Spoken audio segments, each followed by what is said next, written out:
Support for our podcast comes from Symphony 3, which has announced exciting news. It's launched its innovative Smart Glue platform on the AWS marketplace. That makes the secure and affordable integration solution accessible to government agencies worldwide. The platform includes over 50 pre-built connectors specifically designed for public sector systems, government APIs, enterprise solutions and AWS services to transform citizen experiences by breaking down data silos. Smart Glue delivers operational excellence for local governments through cost reduction, process optimization, improved decision-making and scalable architecture, all while maintaining comprehensive security and compliance standards required by public sector organisations. Get in touch to see how Symphony 3's expanded team and solutions can support your goals. Head to symphony3.com to find out more.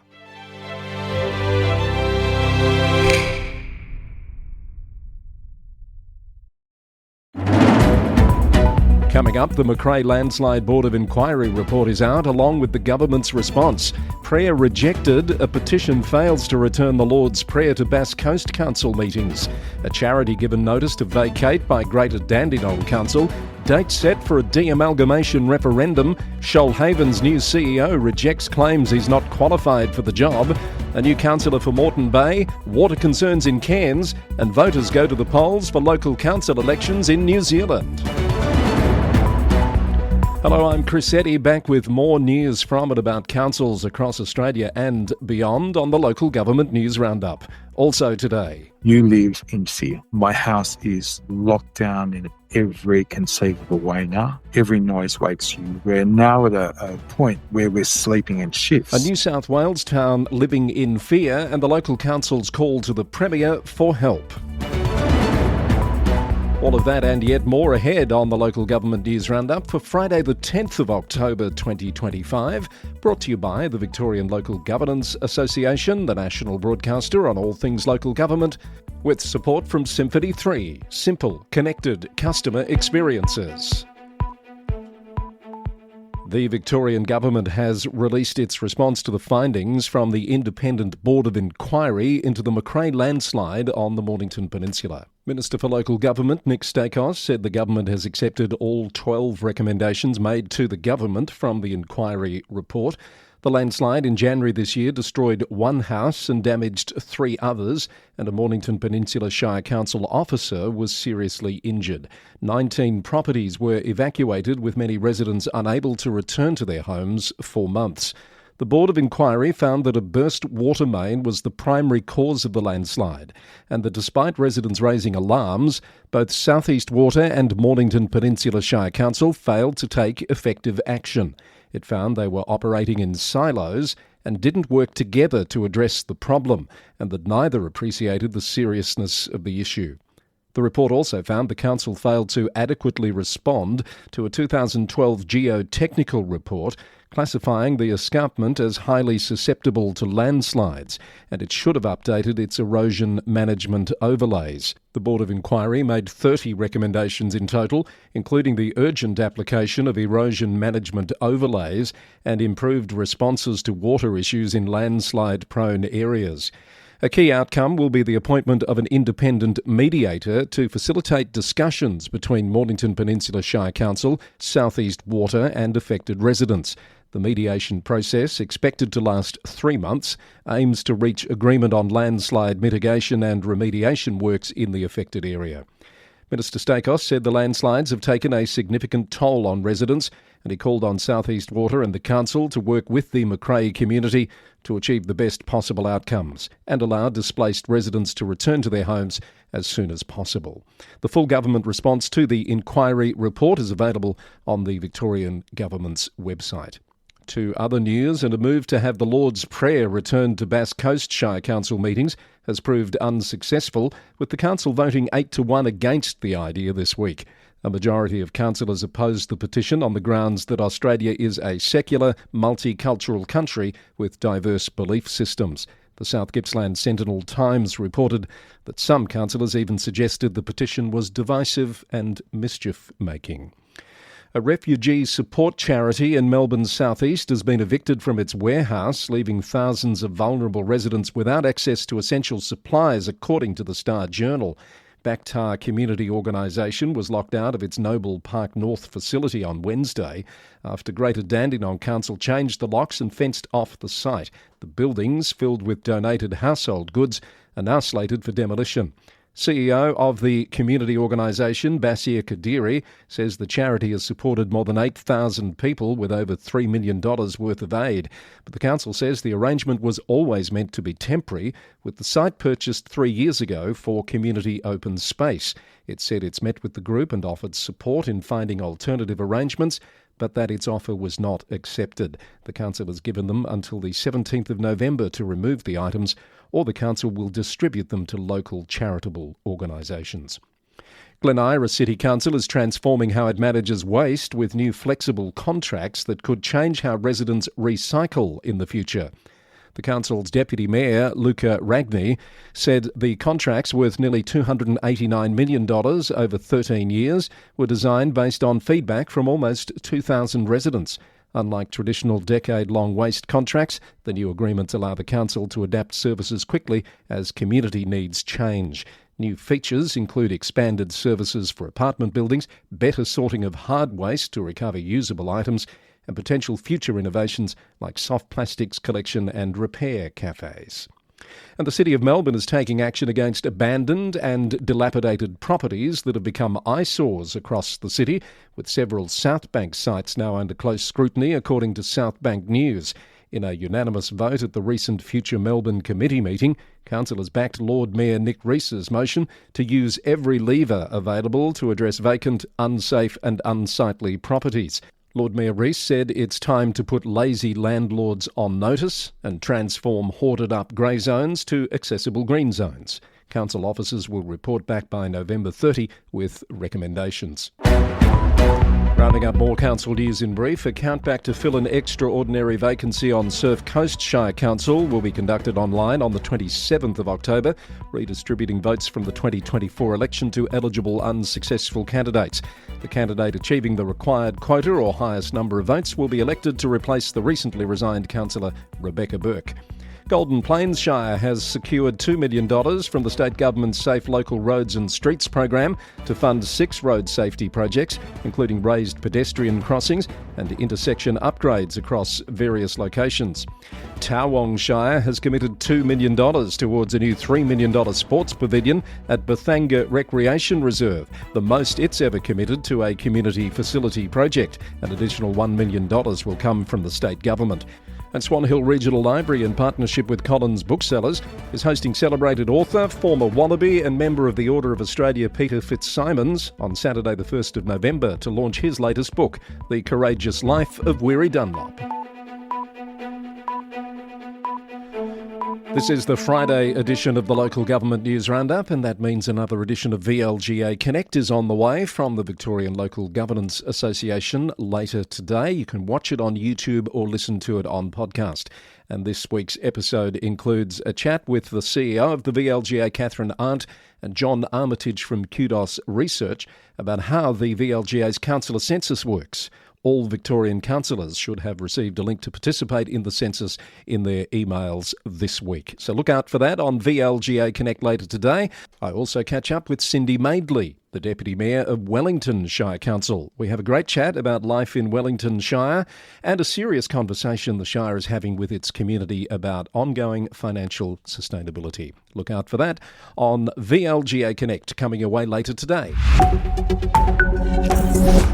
Now for news out of New South Wales, and the date is set for a de-amalgamation referendum for Snowy Valleys Council.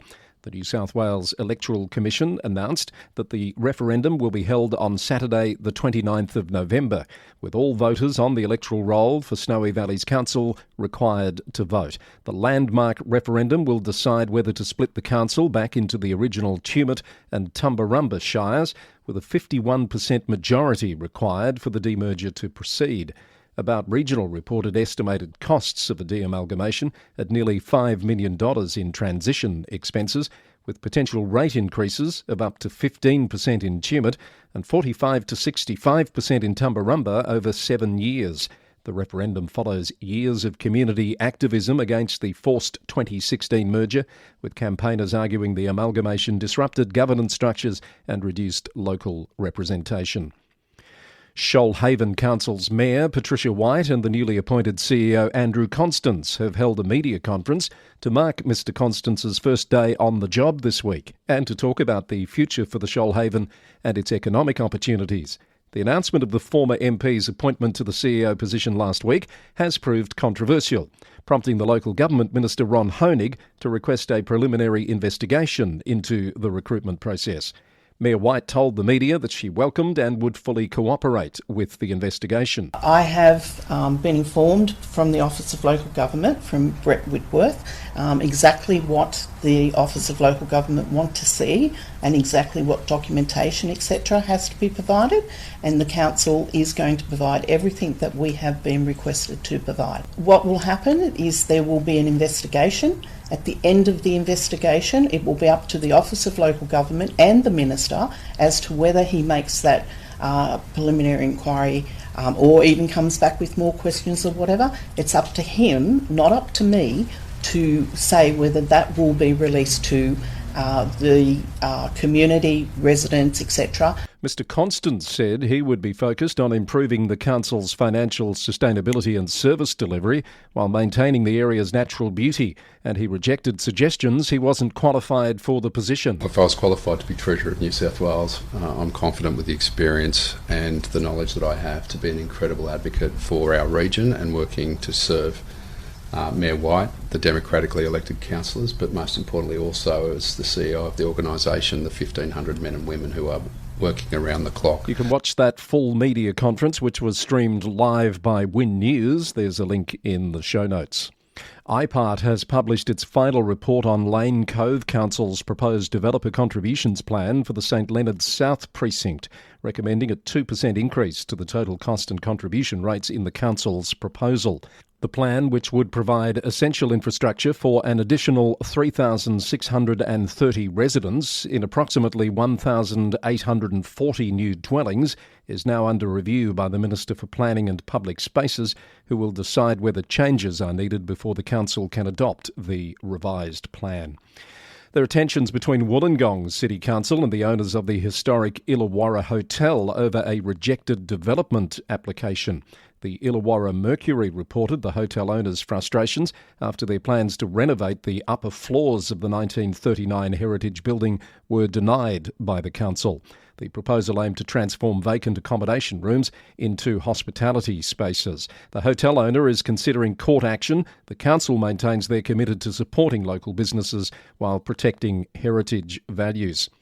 The appointment of a new general manager at Coonamble Shire will create a vacancy at another rural New South Wales council. Central Darling Shire GM Greg Hill has been appointed to the same role at Coonamble starting on the 1st of December.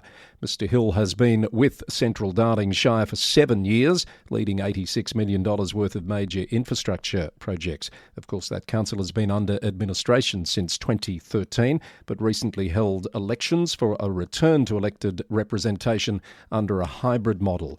The outcome of that election is yet to be declared. Plans for a controversial solar farm in Orange have been given the green light despite community opposition, according to a report from Central Western Daily. The Western Region Planning Panel has approved a 13-hectare solar farm development at Cadia Road in South Orange, voting 3-2 in favour of the project. It comes after significant community backlash, with local residents expressing concerns about visual impact and what they claim was insufficient consultation from the developer. The council had previously written a letter opposing the development, despite staff recommending approval of the project with conditions. Meanwhile, in another controversial move, the council has narrowly approved a 6-month extension for the Greyhound Breeders, Owners and Trainers Association to submit their development application for a proposed $15 million greyhound racing facility. And a poignant new public artwork commemorating the impact of October 7th on Sydney's Jewish community has been jointly commissioned by Woollahra and Waverley councils. The sculpture will be installed at Christensen Park in Vaucluse, creating a space for reflection and healing 2 years after the attacks. The creator has chosen to remain anonymous. Community members can contribute towards the cost of the commission, with both councils sharing the remaining expenses. Let's round up more New South Wales Council briefs. Camden Council has launched its first cat foster care program, inviting residents to temporarily care for cats and kittens in need until they can be permanently adopted. The program provides approved foster carers with essential supplies and ongoing support.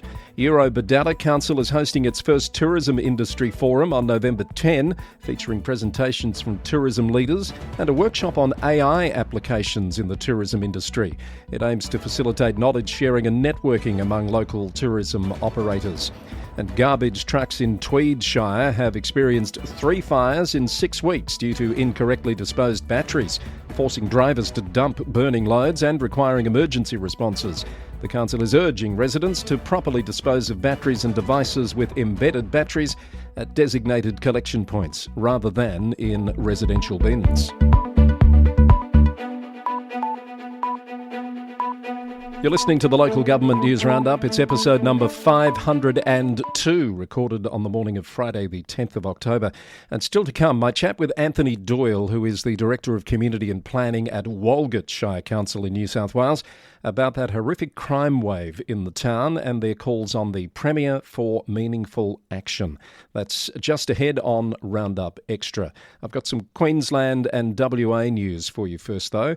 In the Sunshine State, Ellie Smith has been elected as the new Moreton Bay City Councillor for Division 11, winning 65.67% of the vote after preferences in a postal by-election that had a voter turnout of 74.8%.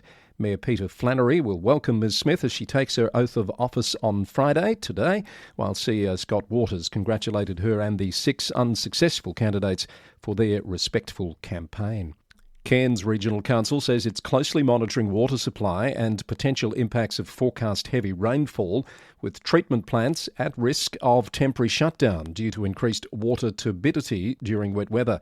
Residents are urged to reduce water usage to ease pressure on the network, particularly as the city faces reservoir challenges and works to implement long-term water security projects.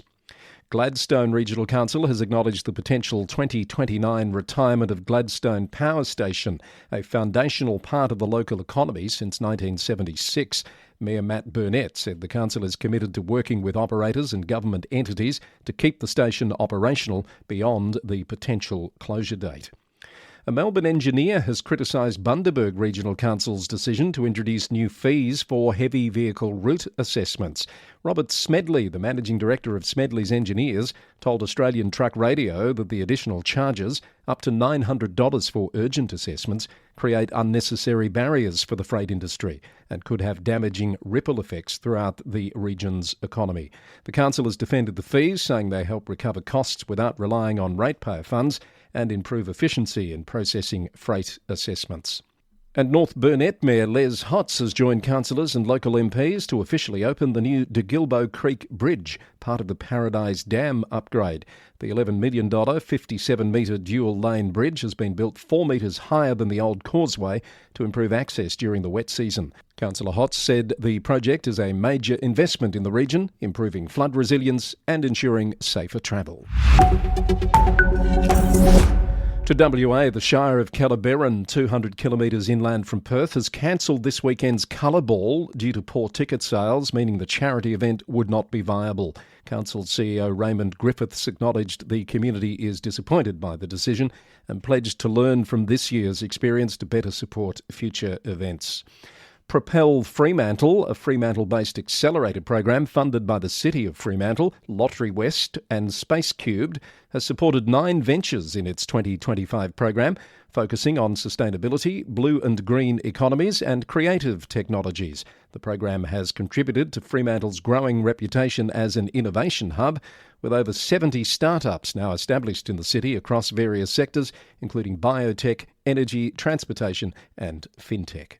And in the Northern Territory, the City of Palmerston has rejoined the Local Government Association of NT and nominated Mayor Athena Pascoe-Bell to run for the association's presidency in the upcoming November elections. The move represents a strategic shift towards greater collaboration with other NT councils, with the aim of strengthening local government's collective influence on territory and federal policy decisions, according to the NT News. Stick around for Roundup Extra, coming away very shortly after some global stories. I just want to acknowledge Symphony 3 for their ongoing support for our podcast. Their Smart Glue platform is getting worldwide recognition. It's available now on the AWS Marketplace, helping to provide simple, connected customer experiences to local authorities around the globe. And speaking of going around the globe, let's just hop over to New Zealand firstly, where voters go to the polls this weekend to elect their local councils. In Waimakariri district, the Mayor Dan Gordon has addressed online critics at the final council meeting before the election, according to One News. He's called on them to stop talking down our district, responding to social media commentary targeting the council's $210 million debt and his opponent's promise of a 0% rate increase. News Talk ZB has reported on the number of uncontested elections in this cycle. Over 200 candidates have won positions by default, though the number of unopposed elections has decreased by about a third since 2001. According to Gisborne Mayor Rehet Stoltz, while some areas may experience apathy among potential candidates, in other cases it could be because voters are satisfied with the current representatives. She told the New Zealand Herald that improved communication is the key to lifting interest in local body elections as voter turnout nationwide looks set to be down again. In the UK, Brighton and Hove City Council has unveiled an ambitious £10 million plan to address the growing homelessness crisis in the city. BBC News reported the proposal would see the council purchase up to 200 temporary homes to provide much-needed accommodation for vulnerable families. It comes as new figures from the Museum of Homelessness revealed that 36 people died while homeless in Brighton and Hove last year, a figure unchanged from 2023, but showing a decrease from 43 deaths in 2022. And to Canada, the city of Regina is applying to a provincial disaster assistance program to help residents whose homes were damaged by severe flooding last month, which prompted 124 service requests, according to CTV News. If provincial funding is approved, residents would be eligible for funding to cover uninsurable losses, including furnace repairs, carpeting, drywall, utility hookups, debris clean-up and, in exceptional cases, mould remediation. The city has corrected previous information that 1.3 million litres of wastewater had to be pumped into the Wascana Creek. In a statement, it said that information was inaccurate and that the wastewater system maintains sufficient capacity for a full duration of the storm. And in Vancouver, the City Council has voted to direct staff to prepare a draft budget for next year with $120 million in savings to achieve a zero property tax increase. The decision comes ahead of next year's municipal election, with critics labelling it a political Hail Mary pass. CTV News reported the city has already begun making departmental cuts, including shuttering its equity office. That's where we leave the news for this edition and for this week, but I have an extra Roundup Extra if you get my meaning coming up right now. Today on Roundup Extra, I'm joined by Walgett Shire Council's Director of Community Planning and Development, Anthony Doyle, to talk about the crime wave in the small northwestern New South Wales town that has made national news headlines this week, and the council's call to the Premier of New South Wales for action. Anthony, welcome to the podcast. Good morning. I'd love to be talking to you in better circumstances because we like to talk to people in all parts of Australia working in local government. Your story itself is interesting, but the reason we've made contact is it's a pretty tough time in Walgett at the moment, and it's getting some national media attention after events on the weekend. Not the way you want to get the spotlight shone on Walgett, I guess. It's not the way we want it to be done. Look, it's not unusual to have a crime spree or high levels of violent crime in remote centres. But we've had a week that is unprecedented because of the number of serious crimes that have taken place. And of course, generally we'll find a line to a school holiday break, and particularly coming into summer, long weekends, football, grand final weekend, you'll see a spike in crime. But what we've seen this time is a whole week of crime. And of course, just to top it off, I was the victim of the first home invasion, which started out early on Monday morning, and of course has resulted in town after other home invasions, other attempted break-ins, other assaults, cars being burnt out. We've culminated with a young mum with a baby in hand, being the victim of a carjacking.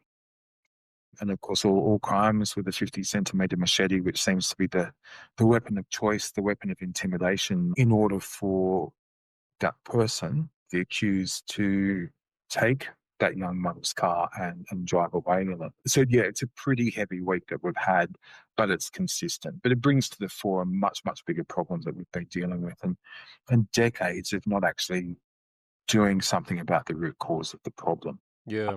And that's essentially why we've got media attention.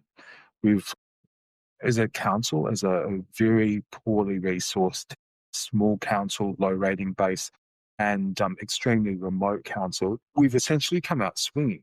A great general manager who's a criminologist, and of course has headed straight up, come out with a media release that's caught attention. Because we followed that through, being a long weekend, we've got some great national coverage, which may have been news cycle, it may have been the way it was handled. And of course, today we've actually sent letters to the Premier and also to the Prime Minister asking for real localised support around this.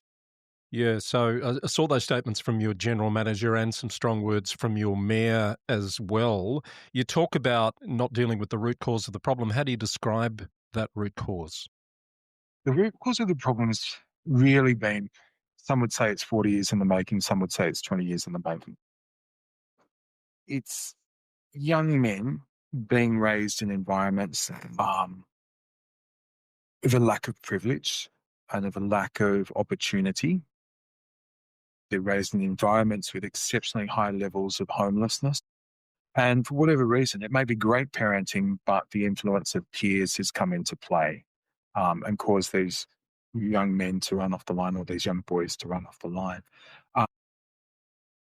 And for whatever reason that may be, they're not getting the support they need. So once they are arrested and then put in front of a magistrate, the magistrates essentially have two options. One is to send them to juvenile justice, which is not where you want to see any child locked up in an institution. Their other option is to return them home to the environment from which they came. There may be a few small variations, but the clear signalling and the clear messaging is there are no repercussions for your actions. So we're essentially letting those boys run around unchecked for 6, 8, 10, 12 years. And we're seeing people involved in violent crimes at 7 and 8 years old, just as part of the cohort that they're running about with. It could be a brother, it could be a cousin, it could be a neighbour. And so they're being involved, and this is being normalised. The options given to magistrates is quite simply, well, you've got one or two options. They say, well, we don't want them in juvenile justice. We prefer to have them at home in their environments. But we're saying it's okay to continue what you're doing because there are no repercussions. Nothing's changing and nothing changes. So our call is for something that's long-term. It's not ad hoc. It's not program specific with KPIs and outcomes which are so high and so broad, it becomes a contest of participation, not outcomes at all. That's what we're up against, and that's the message that we want to get through, and hence why we really are punching above our weight. Yeah. Practically, realistically, how likely do you think it is that the Premier will come and see the situation in Walgett? Because while it's, this is pretty dire the last week or so, it's not really unusual, is it, for small communities around the nation dealing with housing issues, dealing with homelessness issues? Look, it happens everywhere. And as I look at my history and where I've lived, where my family currently live, these are reports that go on consistently.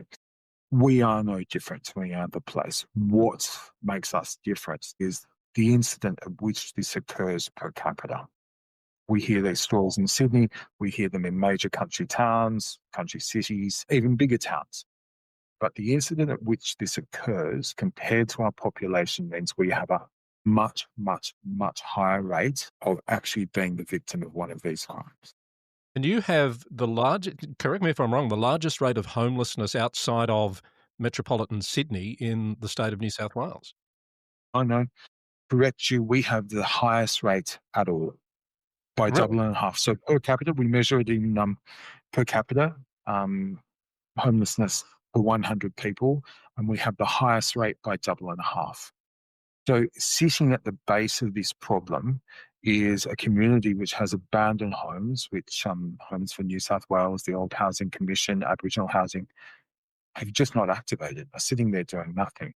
But we have homes where we may have multiple generations and extended families all living in one tiny home, with people couch surfing. We've got people being exposed to any antisocial behaviour, so whether that's addiction, alcoholism, gambling, violence. If we sit there with our status as one of the top 3 spots in New South Wales for domestic violence and the highest rate of youth violence, it's a melting pot for trouble.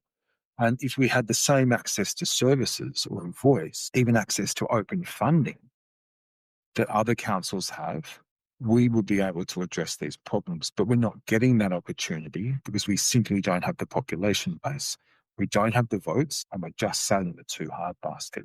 So even though we go up against a bigger council for competitive funding, I'll use an example of a housing strategy which would have enabled us to put or get the money for resources to pop into contacting the AHO, Homes New South Wales, digging into who's in control of these properties which are sitting here uninhabited, unactivated and unusable. How do we get a hold of them? How do we channel projects to here? Essentially, we would have been asking for 2 resources for a 12-month period to get that done. But we don't have the population and we're not significant enough to source that funding. So yet again, we miss out. So to circle back to your question, will the Premier come here? I actually have every faith that the Premier will come here. From my own personal perspective, as I see what the Premier stands for, I think the problems that we're encountering is definitely within his scope, within his vision for what he wants to achieve in his terms of Parliament. As leader, as Premier, and I have every faith that he will turn up. I do believe he is listening. And certainly from what I'm hearing through media channels, the message has been received. The Premier and his department are aware of it. Mm. Now, you're a country boy. I know you haven't been in Walgett that long, but you know communities like this. Just talk to us a bit about your experience with that home invasion and how that's impacted you and your family and the way you live your life in a small community. I grew up in a small country town. I've been exposed to a broad relationship with all sorts of people, all sorts of education levels, backgrounds, you name it, and I love it. I've never seen a problem with it. I came to Walgett after quite an extensive international career because it felt like home, because people mattered, people got along. What effectively this does, and I'm not alone, I'm one of many, the majority of the community feel this way. You live in fear. My house is locked down in every conceivable way now. My greatest fear at the moment is that we have a fire of some sort inside the house because I just will not be able to escape in time. Your nights are intermittent with 20, 30 minutes sleep. Back to the cameras to check what's going on. Every noise wakes you. We're now at a point where we're sleeping in shifts. Goodness. Just having somebody awake, just waiting for what happens next. And I think it's officially these are crimes of opportunity, but they're exceptionally violent. If my local sources, and I thank the local sources for their support, because they're too afraid to speak up officially, but they come to me personally and say, this is what you're up against. You're really lucky. These guys are on a cocktail of drugs. There is nothing that they would not do if they were cornered.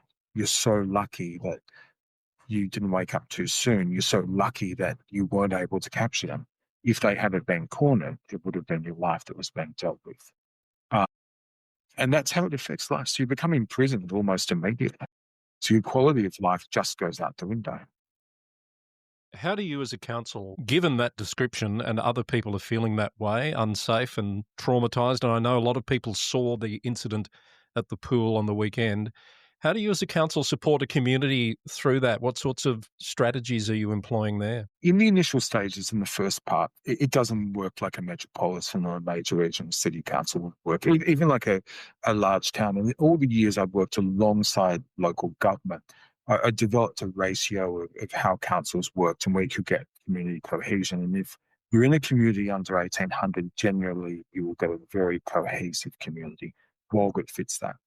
So the council support is not an official strategy. It's not something we're really tackling at a social media level or a media level. But as you well know, we are engaging well above our weights in those areas. So social media, we've been very strong.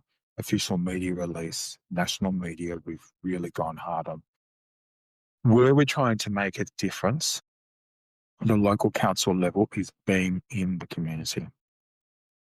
So while I've been subject to a home invasion, I am in the community pretty much all day, every day, talking to people and reassuring them, setting a tone that it's happened to me, but I'm stepping out and we're going to be okay. It's an incredibly resilient community, and as fearful as they are, the truth of the matter is they will come back. But as a council, it's that person, it's that human contact, it's that human leadership, which is really taking the lead. From a more strategic point of view, we have come out and we are at a council level. So not at a political level, but at a council level, we are going to everybody we possibly can who may have something to contribute or may be able to find ways for us to enact these programs, but also understand that this is not, let's do something now and walk away from it. This is a program we need to invest in for decades to reverse the problems of the last 2, 3, 4, 5 decades. Because we've reached a critical point. And I think as we look at what the critical point is, the sanctity of humanity all round is a mother and child. And for the life of a mother and child to be threatened and to be deliberately targeted tells that society as we know it is at the brink of falling over. And with those signs out there, even for a mechanical organisation like local government, and we have to be mechanical, we're legislative driven, we're process driven, our heart and our humanity tells us it's now time to act because we are at the point of falling over. Everything we've fought for as a species and as a nation, and in our case as a community, is about to fall over, and the warning signs are now there. Lots to think about there, Anthony. I know this is your first local government role. You've worked around the world. Any regrets about coming into local government where you sit at the moment? I love local government, but ultimately I really love Western New South Wales. So it's like coming home. But I love the corners and the twists and turns of local government, being apolitical, not meant to be making a decision, but spending all day making decisions on behalf of people, of every decision we make having to be looked at from 360 separate degrees, of stepping up and just discovering and knowing what those 360 degrees are. But the joy of also educating or engaging with our communities who are up against us and being able to explain it to them and broadening out how local government works, understanding that at 3 levels of government, we have the least money, but we have the most contact. It's a beautiful, beautiful challenge. Yeah. Well, it's been a delight to speak with you. I do wish, as I said at the outset, it was under better circumstances. I hope you're right. The Premier is listening. I hope you get some more attention and some action, more importantly, on these issues, and I look forward to hearing further about your progress. Thank you so much. I've been speaking with Anthony Doyle, Director of Community Planning and Development at Walgett Shire Council, on an additional Roundup Extra for this week. This has been edition number 502 of the Roundup, recorded on the morning of Friday the 10th of October and brought to you as always by the Victorian Local Governance Association, with a new VLGA Connect coming out later today on YouTube and podcast. And thanks to Symphony 3 for their support for the podcast. Simple, connected customer experiences through their Smart Glue platform. If you'd like to know more about today's episode, there's story links in the transcript, which you'll find at lgnewsroundup.com. The Roundup is recorded in the city of Greater Geelong, Victoria, on the land of the Wadawurrung people of the Kulin Nation. We come your way every Monday, Wednesday and Friday. I'll be back Monday with more. Until then, thanks for listening and bye for now.